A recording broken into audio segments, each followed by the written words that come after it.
Hello, thank you for joining us. We begin our report with Hurricane Helene. It's headed for the Florida Panhandle as a Category 4 storm. Heavy rain, strong winds, and powerful storm surge are on the menu. Florida Governor Ron DeSantis is urging everyone, even those not in the direct path of the storm, to stay alert. Once we start to get the real nasty conditions, don't at that point go on the roadways. If you are sheltering at home, be cognizant of what trees are around you. And if you hear the tree limbs snapping around you, sometimes it almost sounds like fireworks are going off. Treat that as a tornado. Shelter in a part of the home that would be where you'd have protection. Businesses across the state spent the day boarding up windows and laying sandbags ahead of the storm's impact. One hospital in Tampa, the only level 1 trauma center in west central Florida, installed an aqua fence around the perimeter, which can withstand up to 15 feet of storm surge.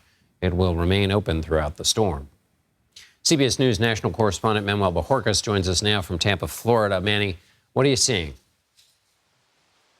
John, things have really started to worsen weather-wise here in Tampa. I'm sure you can appreciate behind me how the water's being churned up by Helene and lapping up over the seawall. And mind you, these are just the outer bands of the hurricane as it continues to make its way north. The big concern here is the possibility of 5 to 8 feet of storm surge. That likely will lead to flooding, especially along coastal areas where I'm standing now later tonight with the combination of storm surge and high tide. Likely this will be covered with water, and that is the big concern. Big concern that it's also happening at night. Already, due to the wind and the storm surge, officials had to shut down several major thoroughfares and bridges in this area. So what does that mean for people who are looking to get to higher ground or who are looking to evacuate last minute? Well, their options may be either limited or already running out.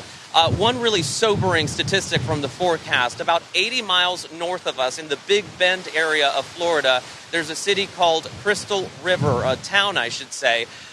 The forecast calls for up to 20 feet of storm surge there. That is something that officials call unsurvivable. John?